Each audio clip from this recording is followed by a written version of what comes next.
പുതിയ വനനിയമ ഭേദഗതി ബില്ലിനെ നഖശികാന്തം എതിർക്കുന്ന കേരള കോൺഗ്രസ് മാണി ഗ്രൂപ്പ് ഈ വിഷയത്തിൽ തങ്ങൾക്കുള്ള അഭിപ്രായ വ്യത്യാസം മുഖ്യമന്ത്രിയും മുന്നണി നേതൃത്വത്തെയും നേരിട്ട് കണ്ട് അറിയിക്കാൻ ഒരുങ്ങുകയാണ്. പാർട്ടി ചെയർമാൻ ജോസ് കെ മാണിയുടെ നേതൃത്വത്തിൽ മന്ത്രിയും ചീഫ് വിപ്പുമടക്കം മുഴുവൻ MLA-മാരും ഏറ്റവും അടുത്ത ദിവസം മുഖ്യമന്ത്രിയും ഇടതുമുന്നണി കൺവീനറെയും CPM പാർട്ടി സെക്രട്ടറിയെയും കാണുമെന്നാണ് ലഭിക്കുന്ന വിവരം.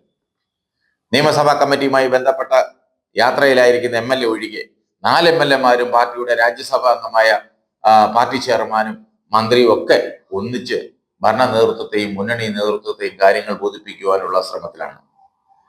മന്ത്രിസഭയുടെ പരിഗണനയ്ക്ക് വന്ന വിഷയത്തിൽ പാർട്ടിയുടെ മന്ത്രി ഒറ്റയാൾ പ്രതിഷേധം നടത്തിയെങ്കിലും അത് വേണ്ടത്ര ഫലപ്രദമായില്ല. അതുകൊണ്ടാണ് വിഷയം പാർട്ടി തന്നെ ഏറ്റെടുക്കുന്നത്. തങ്ങൾ പ്രദാനം ചെയ്യുന്ന കാർഷിക മേഖലയെ മാത്രമല്ല സംസ്ഥാനത്തിന്റെ നിയമ സംവിധാനത്തെ വരെ വെല്ലുവിളിക്കുന്ന രീതിയിൽ രൂപകൽപ്പന ചെയ്തിരിക്കുന്ന പുതിയ ഭേദഗതി ബിൽ പാസാക്കിയാൽ അത് കേരള നിയമസഭയുടെ ഒരു കറുത്ത അധ്യായമായി ചരിത്രം രേഖപ്പെടുത്തും. സംസ്ഥാനത്തെ തെരഞ്ഞെടുക്കപ്പെട്ട ജനപ്രതിനിധികൾ ഭരിക്കുന്നതിന് പകരം വനരാജാക്കന്മാർ ഭരിക്കുന്ന അവസ്ഥയായിരിക്കും ഉണ്ടാകാൻ പോകുന്നത്. ഏതെങ്കിലും ഒരു വിവരദോഷിയായ ഉദ്യോഗസ്ഥൻ എഴുതി കൊടുക്കുന്ന ഫയലിൽ അത് വായിക്കാതെ ഒപ്പിട്ട് കൊടുക്കുന്ന വനം മന്ത്രി നാടിന് അപമാനമാണെന്നാണ് കേരള കോൺഗ്രസ് പാർട്ടി പറയുന്നത്. യഥാർത്ഥത്തിൽ വനത്തിൽ നിന്ന് പുറത്തിറങ്ങുന്ന അവിടെ വരുന്ന മൃഗങ്ങളെ സംരക്ഷിക്കാൻ സാധിക്കാത്ത വന ഉദ്യോഗസ്ഥന്മാരെ പിരിച്ചുവിടുകയാണ് ചെയ്യേണ്ടത്. അവന്മാരെയൊന്നും സർവീസിൽ വെച്ചേക്കരുത്.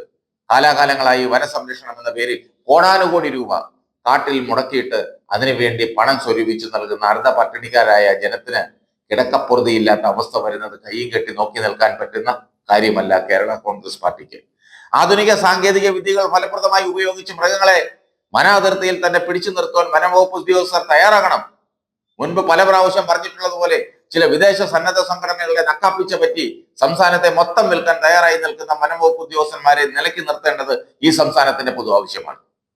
പ്രകൃതി സ്നേഹികൾ എന്ന് പറഞ്ഞ് മനുഷ്യരഹിതപരമായ പ്രവർത്തികളുമായി ഇറങ്ങിത്തിരിച്ചിരിക്കുന്ന കപട പ്രകൃതി സ്നേഹികൾ അവർ പറയുന്നത് വിശ്വസിച്ച് ഫയലിന്റെ അടിയിൽ ഷൂ വരച്ച മന്ത്രി അത് തിരുത്തുവാൻ തയ്യാറാകണം.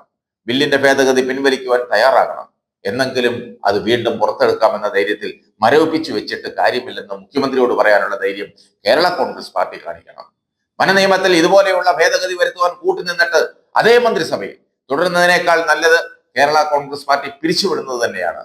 കോൺഗ്രസിന്റെ പ്രവൃത്തി ദോഷങ്ങളിൽ മനമെടുത്താണ് ജനം കേരള കോൺഗ്രസ് പാർട്ടി സ്ഥാപിച്ചത്. ആ കേരള കോൺഗ്രസും കോൺഗ്രസിന്റെ പാതയാണ് പിന്തുടരാൻ ഉദ്ദേശിക്കുന്നതെങ്കിൽ അങ്ങനെ ഒരു രാഷ്ട്രീയ പാർട്ടിയുടെ ആവശ്യം ഈ നാടിന് ആവശ്യമില്ല എന്ന് ഉറക്കപ്രയ്ക്കുവാൻ ജനവും തയ്യാറായി നിൽക്കുകയാണ്.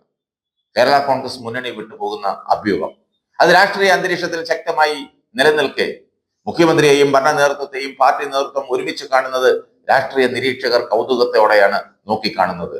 കോൺഗ്രസ് രാജ് സംസ്ഥാനം ഭരിച്ചിരുന്ന കാലത്തുണ്ടായിരുന്ന അതേ കർഷക വിരുദ്ധ സമീപനമാണ് ഈ സർക്കാരും തുടരുന്നതെങ്കിൽ അധികാര സ്ഥാനങ്ങൾ രാജിവെച്ച് പുറമേ നിന്ന് പിന്താങ്ങുക വഴി പ്രതിഷേധം അറിയിക്കണം.